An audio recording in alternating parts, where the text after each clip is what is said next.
মাদারীপুরে সশস্ত্র বাহিনীর অবসরপ্রাপ্ত কল্যাণ সংস্থার মাসিক আলোচনা সভা অনুষ্ঠিত হয়েছে। শনিবার সকালে সদর উপজেলার ঘটমাঝি ইউনিয়নের টুবিয়া বাজারে এ সভায় আয়োজন করা হয়।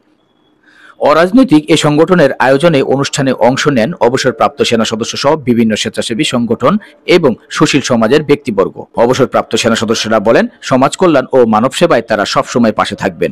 অন্যায় প্রতিরোধের ভূমিকা রাখার পাশাপাশি স্বেচ্ছাসেবী সংগঠনগুলোর সাথে একযোগে কাজ করার অঙ্গীকার ব্যক্ত করেন তারা। সভায় সভাপতিত্ব করেন সংগঠনের সভাপতি অবসরপ্রাপ্ত সিনিয়র ওয়ারেন্ট অফিসার কবির সর্দার। সঞ্চালনায় ছিলেন সাধারণ সম্পাদক অবসরপ্রাপ্ত সার্জেন্ট খান মাসুদ রানা।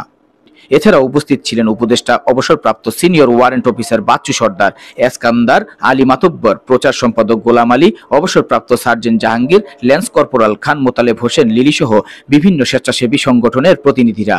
সবাই বক্তারা সমাজ উন্নয়নে সম্মিলিতভাবে কাজ করার আহ্বান জানান। আমাদের উদ্দেশ্য একটাই, আমরা সামাজিক কল্যাণ অথবা মানুষের পাশে দাঁড়াবো, মানুষের ভালো ভালো কাজের সাথে থাকবো, ভালো চেষ্টা করব সমাজের যে সমস্ত কাজগুলো করলে ভালো হয় বা দুর্নীতি প্রতিরোধ করা যায় বা যেখানে অন্যায় আছে সেগুলোকে যতটুকু সম্ভব আমরা তার বিরুদ্ধে কাজ করব।